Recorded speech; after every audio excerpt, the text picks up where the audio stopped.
ecuación extra. Entonces tenemos n más 1 ecuaciones para n incógnitas. En este caso, necesitamos solo las ecuaciones que sean necesarias para resolver nuestro sistema de ecuaciones.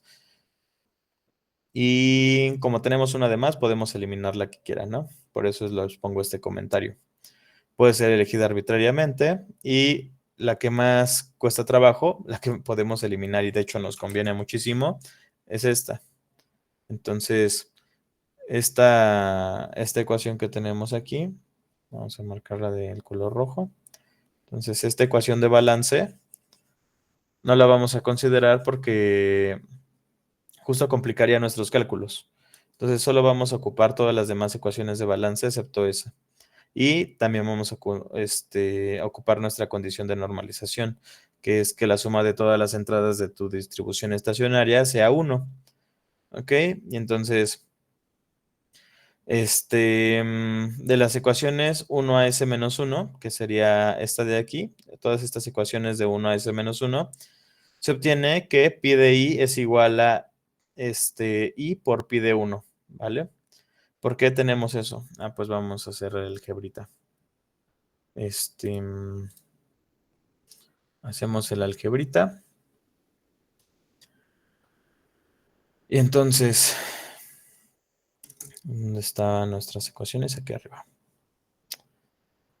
Y entonces, ¿con qué podemos empezar, no? Podemos sustituir pi de 2 en pi de 1, podemos jugar como nosotros queramos. Aquí ya, como el ejercicio ya está resuelto, pues sabemos que la respuesta correcta es que pi de i va a ser igual a i por pi de 1, pero vamos a ver por qué eso es cierto. Entonces, escribimos. Entonces vamos a escribirla con lo que ya resolvimos, bueno, lo que ya está resuelto abajo, y nos dice que pi de i es igual a i por pi de 1. Vamos a ver para pi de 1. Pi de 1 es igual a 1/2 de pi de 2. Vamos a pasar el 2 multiplicando hacia el otro lado y entonces tenemos 2 por pi de 1 es igual a pi de 2. O de otra manera, escribirlo pi de 2 es igual a 2 por pi de 1. Y entonces se cumple la condición de arriba, ¿no? ¿Por qué? Porque justo tenemos que i, en este caso, está i, que multiplica aquí, que es la entrada yésima de la distribución estacionaria, justo es este 2 que estamos teniendo aquí. Este 2 y este 2 es nuestro estado i. Entonces, para 2 sí se cumple. Para 3 podemos resolverlo. Entonces, ¿quién es pi de 3? Entonces, pi de 3 va a ser igual y lo vamos a resolver justo sobre esta ecuación de pi de 2. Entonces, vamos a pasar restando justo este valor de aquí hacia el otro lado y entonces pi de 3 sería igual a pi de 2 menos 1/2 de pi de 1. Pero pi de 3, bueno, pi de 3, esto es igual a, vamos a sustituir pi de 2. ¿Por qué? Porque pi de 2 está en términos de pi de 1. Y dijimos que todas nuestras distribuciones estacionarias iban a estar en términos de i por pi de 1. Entonces, pi de 2, ¿quién sería? Pues pi de 2 es igual a 2 por pi de 1. Menos 1/2 de pi de 1. Ahí. Menos 1/2 de pi de 1, ¿no?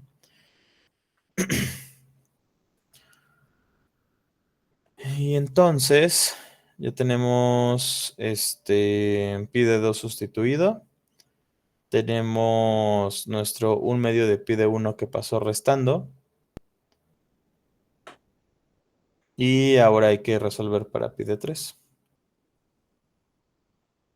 ¿Vale? Entonces, ¿qué ocurre aquí, no? ¿Cuánto sería esto?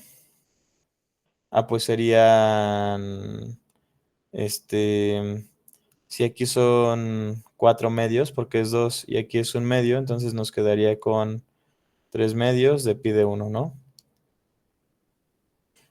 Pero ahí se rompe nuestra condición, entonces hay algo mal dentro de las ecuaciones. Dejen reviso aquí. Mm,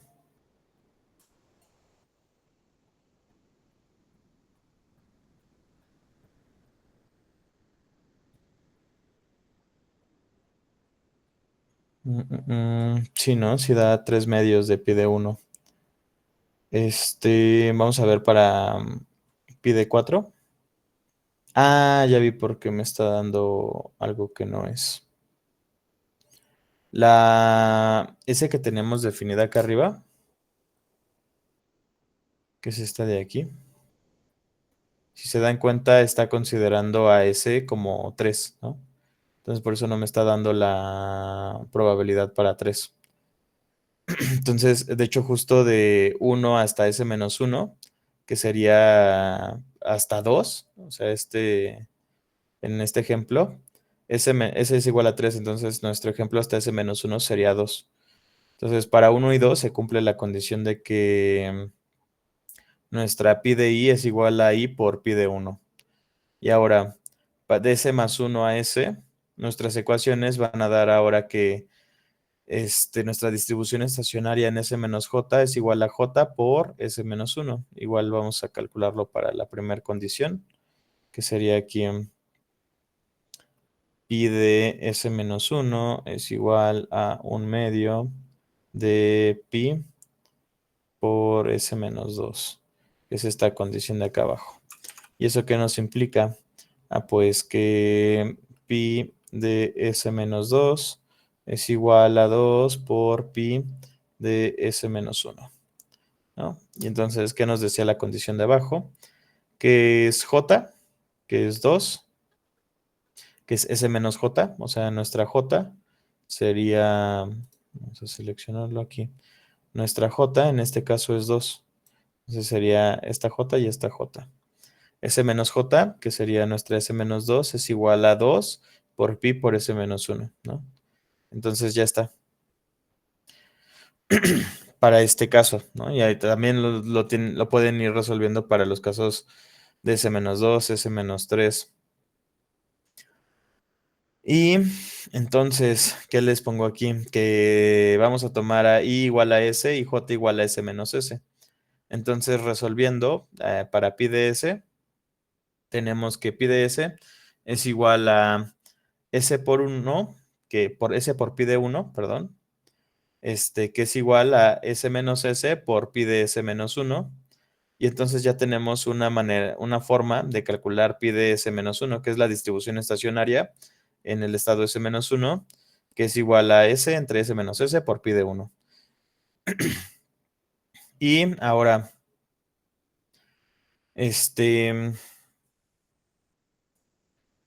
a ver, vamos aquí a resolverlo. Ahí está. Y entonces, ¿qué otra condición tenemos? Que la suma sobre todas nuestras entradas de la distribución estacionaria tiene que ser 1, ¿vale? Y entonces, ¿a qué nos indica eso? Pues que tenemos pi de 1, tenemos pi de S menos 1, ¿y qué estamos haciendo aquí? Pues estamos viendo pi de 1 por 1 más pi de 1 por 2, ¿cuánto es? 2 pi de 1, más 3, que sería igual a 3 por pi de 1. ¿Y qué estamos sumando aquí? O sea, ¿cuál es esta primer suma? Igual vamos a marcarla de un color en específico, azul. Entonces, esta primer suma es esto que yo estoy escribiendo aquí abajito. Y entonces, eso de ahí este es pi de 1 solito, pero este de aquí es pi de 2, este de aquí es pi de 3. Y entonces, todo esto, todo este de aquí, va a ser la suma desde i igual a 1 hasta S minúscula. de pi de i, ¿vale? Pero nuestra suma no llega hasta la S minúscula, llega hasta la S menos 1, ¿no? S menos 1 mayúscula. Y entonces, ocupando justo las fórmulas de arriba, aquí también podemos distribuir S menos 1 mayúscula. Entonces, lo que está de azul, esto de azul, es nuestra suma hasta esa S minúscula. Y lo que está de verde, que es esto de aquí, va a ser nuestra suma hasta S menos 1 mayúscula. Vamos a escribirlo. Entonces, eso de verde va a ser justo nuestra suma desde i igual a S más 1, S minúscula más 1, que sería donde terminó esta, empieza la otra, y vamos a llegar hasta S menos 1 mayúscula, ¿vale? Y esto de aquí sobre justo las distribuciones estacionarias. Todo esto para que estas dos sumas nos den 1, pero las estamos distribuyendo de esa manera.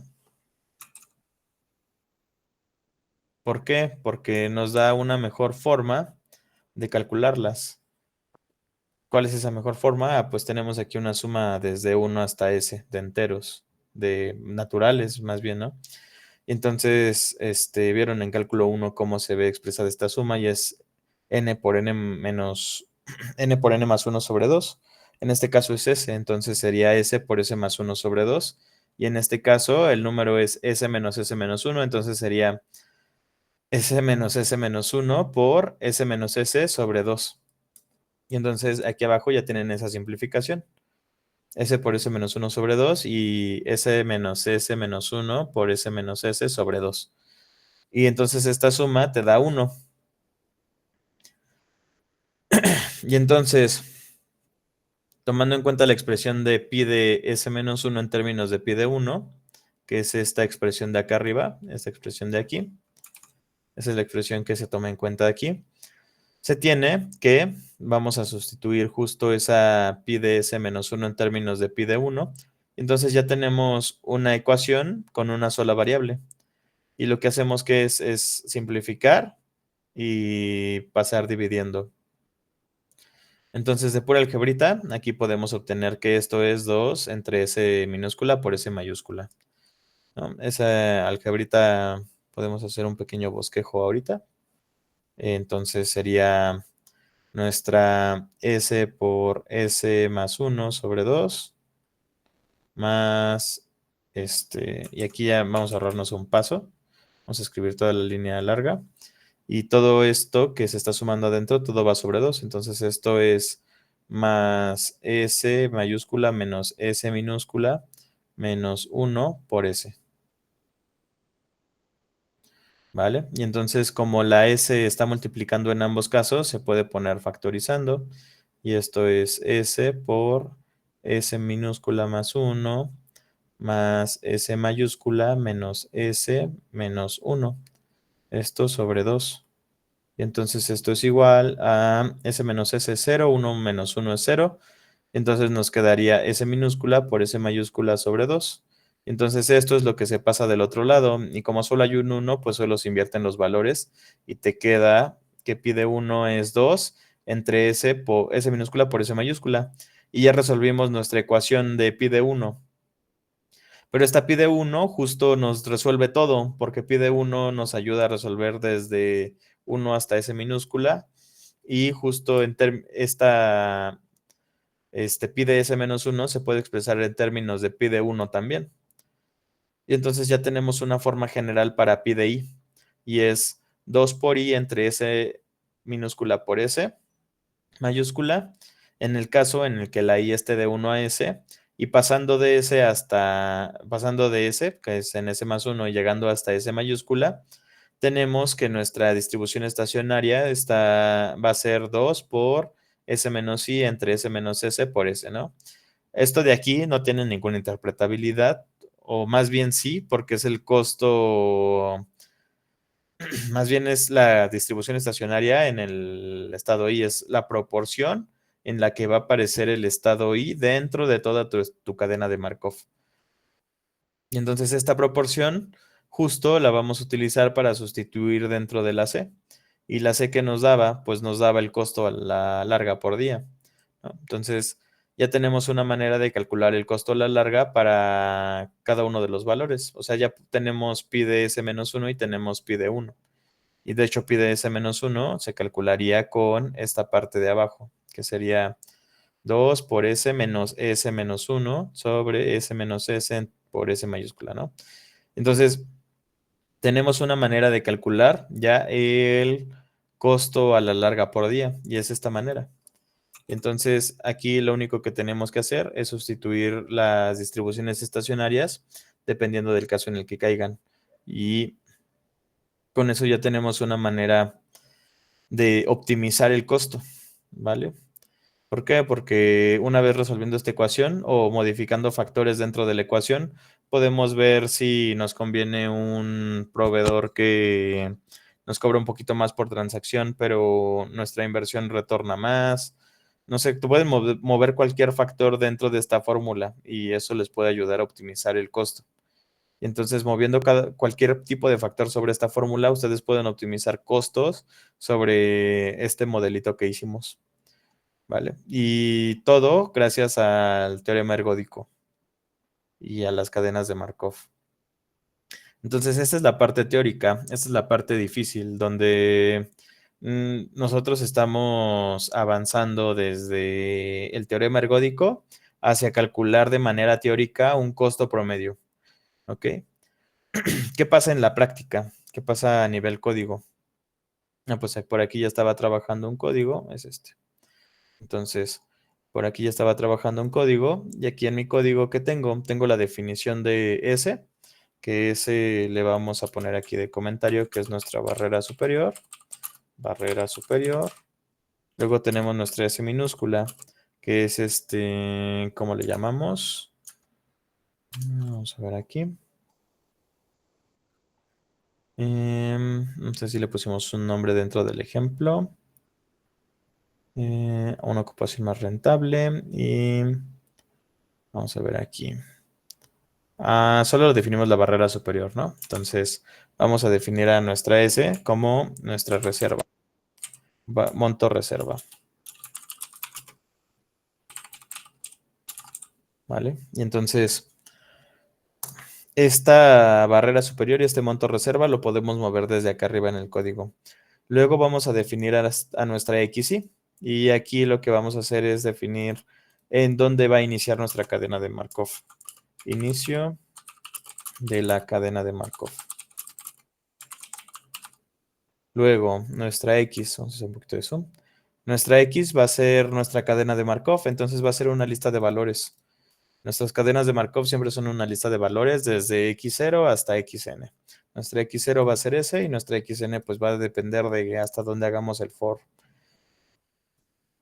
Y vamos a tener un grupo de control, que va a ser nuestra XY sin regla, para ver si realmente nuestro modelo está funcionando. Y lo vamos a meter dentro de una cadena de Markov que no tenga la regla. Y entonces nuestra R, que va a ser lo que vamos a perder diario, va a ser 1%. Aquí esto lo podemos modificar igual. Entonces aquí vamos a ir comentando cada una de las líneas mejor. Esta es la cadena de Markov homogénea. Irreducible. Irreducible. Y recurrente positiva. Aquí va a ser nuestro inicio de la cadena de Markov sin regla. Y aquí vamos a tener nuestra otra cadena de Markov irreducible y recurrente positiva. Y entonces este valorcito de aquí, la R, es el costo por tener almacenado el dinero.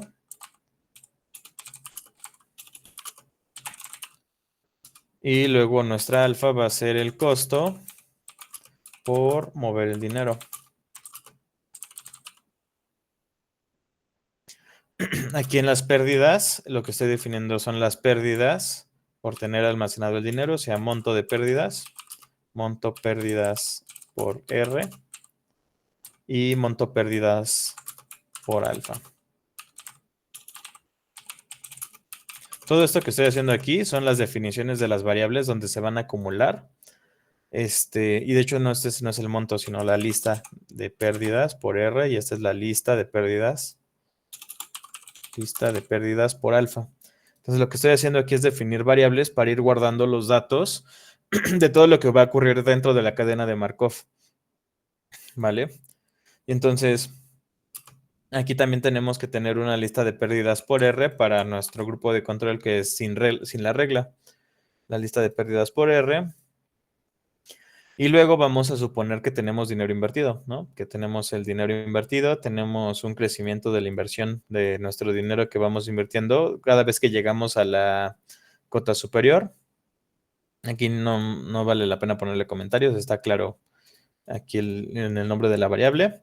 Esta es la lista de las inversiones, entonces aquí sí, lista de lo invertido. Y la lista de deudas, que es cada vez que pedimos dinero de fuera, que igual nos cuesta meterlo, ¿no? Entonces, lista de lo invertido y lista de lo pedido. Aquí defino mi semilla. Esta semilla es para que cada vez que yo ejecute la simulación me dé el mismo resultado. Esta semilla puede variar. De hecho, ustedes cuando vayan a hacer sus modelos, si es que alguien se dedica a hacer modelos, van a ver que cuando ejecuten un modelo y les dé un buen resultado, tienen que guardar la semilla para no perder justo ese resultado del modelo. Entonces, en este caso, pues le puse 22 así al azar. Y lo que vamos a hacer es ejecutar 20 veces nuestra simulación. Vamos a tomar nada más 20 iteraciones de nuestra cadena de Markov. Y para esas 20 iteraciones tenemos que definir todo lo que pasa en la cadena de Markov. Vamos a definir nuestra variable aleatoria ZI, que si se acuerdan de las caminatas aleatorias simétricas, esta variable aleatoria ZI toma valores o 1 o -1. Y esta ZI lo que hace es sumarle 1 o -1 a nuestra variable aleatoria inicial para construir nuestra cadena de Markov. Entonces yo la defino aquí porque si yo ejecutar el random choice entre 1 y -1, a cada rato pues me va a devolver diferentes valores dependiendo de en qué línea esté, ¿vale? Entonces, eso si no definimos la semilla. Entonces, por eso hay que tener cuidado y lo más práctico es definir una variable que ya guarde ese valor de lo que te dio esa elección entre 1 y -1, porque recuerden que tenemos una cadena con la regla y una sin la regla. Y si nos da diferente la z para cada uno de los dos, pues ya no sería de control. Entonces, a nuestra XY le vamos a sumar la ZI y eso se soluciona con un más igual en Python. Más igual le añade este valor a la propia variable aleatoria. Ya no tienes que poner XY es igual a ZI más XY, sino que es un más igual y te ahorras un poquito de texto. Y entonces ya tienes tu cadena de Markov, tienes tu caminata aleatoria simétrica, ¿vale? Y aquí, hasta aquí ya tienes una caminata aleatoria simétrica. Pero ahora tenemos nuestras reglas. ¿Y cuáles son nuestras reglas? Ah, pues que si nuestra X es igual a la barrera superior, entonces no puede ser eso, tenemos que invertir esas unidades. Y entonces, ¿qué hacemos primero? Pues mandamos a nuestra cadena de Markov a la reserva. Invertimos las unidades S menos S y mandamos a la reserva, más bien, y mandamos XY a la reserva, que sería en el ejemplo didáctico 3. Entonces, no sé, llegamos a 7, invertimos 4 unidades y ¿con cuántas nos quedamos? Pues con 3 y eso es lo que le asignamos a nuestra variable aleatoria. Y vamos a calcular las pérdidas y lo invertido. En este caso, como se movió dinero, pues entonces sí nos incurre una pérdida, que sería S menos S por alfa. Esa es la pérdida en la que nos incurre. Y entonces lo invertido sería igual a lo invertido por 1 más el crecimiento de la inversión. Y a lo invertido, bueno, primero hay que hacer crecer lo que estaba en el periodo anterior, por eso les pongo esto, que es 1 más el crecimiento de la inversión. Y luego hay que sumarle también lo que se haya invertido en este ciclo. Esto es lo que se acumuló de la transacción anterior y esto es lo que vas a invertir en este ciclo. Y entonces en tu lista de inversiones vas a añadir justo esta S menos S, que en este caso o en este ejemplo didáctico, como definí tal y como está en la grafiquita, 7 y 3, pues esto siempre va a ser 4. Nuestras inversiones siempre van a ser una lista de 4. Cada vez que hay una inversión se agrega un 4, pero lo tenemos que guardar en una lista para ver cuántas veces invertimos y aparte sumar todas las inversiones para ver realmente cuánto ganamos de la inversión. Ahora, ¿qué pasa si nosotros no caemos en S y caemos en cero? Pues para caer en cero, nosotros tenemos que pedir prestado. Y entonces esta XY igual pasa a ser S, llegamos otra vez a nuestra reserva y nuestra pérdida alfa, aquí sería igual, ¿no? Sería nuestro 3, que sería nuestra S pequeñita, por esta alfa, ¿vale?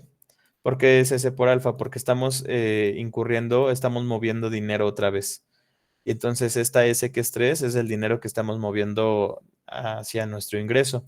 Y se tiene que multiplicar por el porcentaje que nos cobran por mover ese dinero, que en este caso es alfa. Nuestra deuda la vamos a poner en función de S. Esto ya es una pérdida. Pérdida alfa es ya pérdida de lo que nosotros tuvimos que pagar por mover el dinero. Y aparte tenemos una deuda que es ese dinero que ingresamos, que es ese. Y entonces lo metemos a nuestra lista de deudas. Y entonces, ¿qué tenemos aquí? Que si no ocurre ninguna de las dos, pues no estamos moviendo dinero y entonces nuestra pérdida de alfa sería cero, porque no estamos moviendo dinero, no estamos incurriendo en ningún costo de transacción.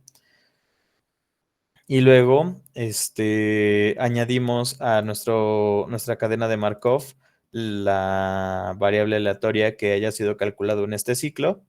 Y para nuestra variable aleatoria sin regla, igual le sumamos la ZI y lo agregamos así sin las reglas. La regla realmente es este if hasta este else. Esa es la regla que estamos considerando. ¿Ok? Y aquí en esta parte estamos haciendo el append sin la regla. Y hay que añadir a nuestra lista de pérdidas todas las pérdidas que hemos estado generando. ¿Y cómo calculamos las pérdidas? Pues R por lo que hayamos guardado en la bóveda o en la caja fuerte.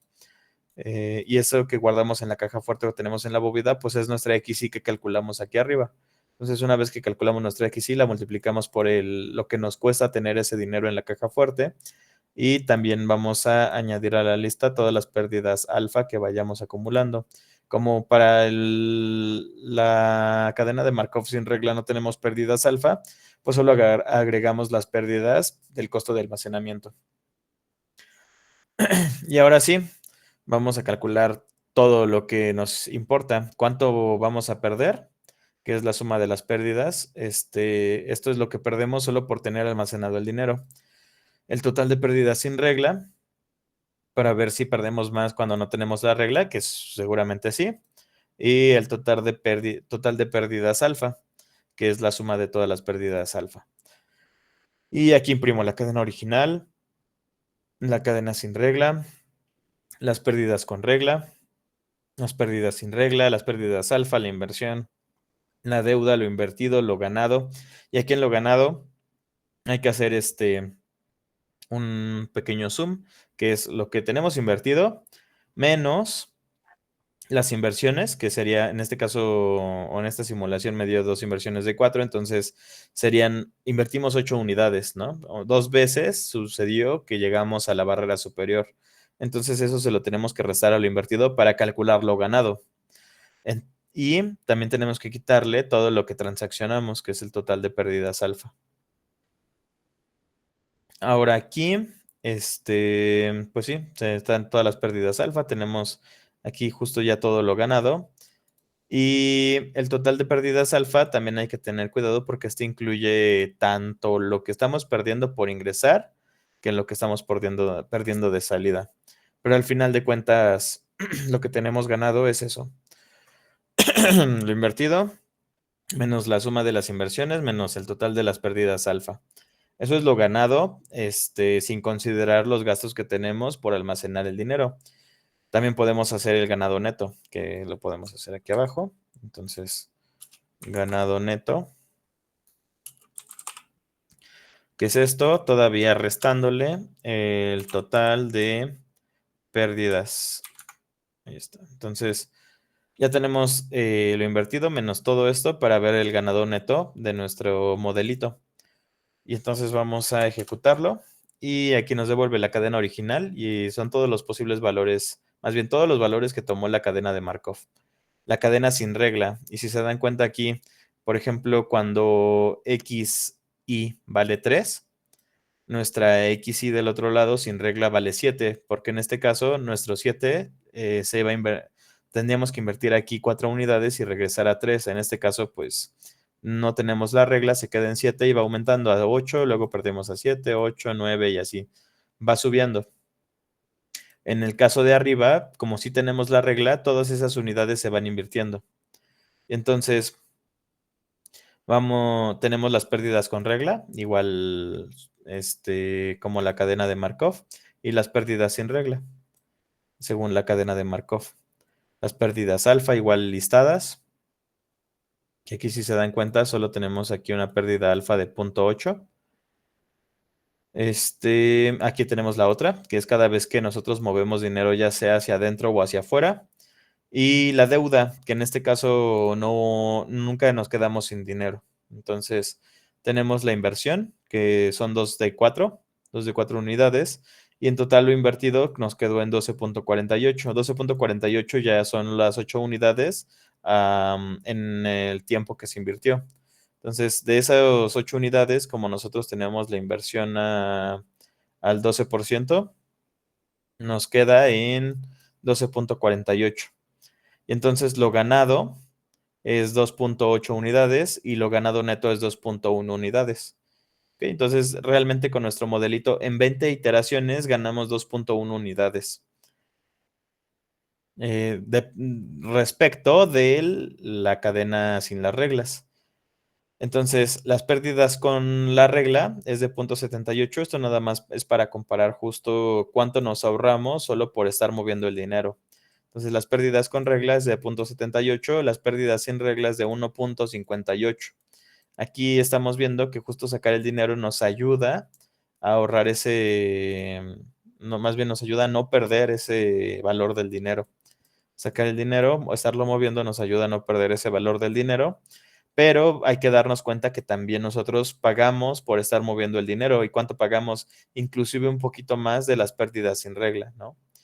Entonces, si se dan cuenta, aquí sí tuvimos pérdidas con regla, tuvimos las pérdidas alfa, pero en el ejercicio de las cadenas de Markov, con las reglas y nosotros reinvirtiendo el dinero, ganamos 2.1 y sin las reglas, solo teniendo el dinero en la caja fuerte, perdimos 1.58.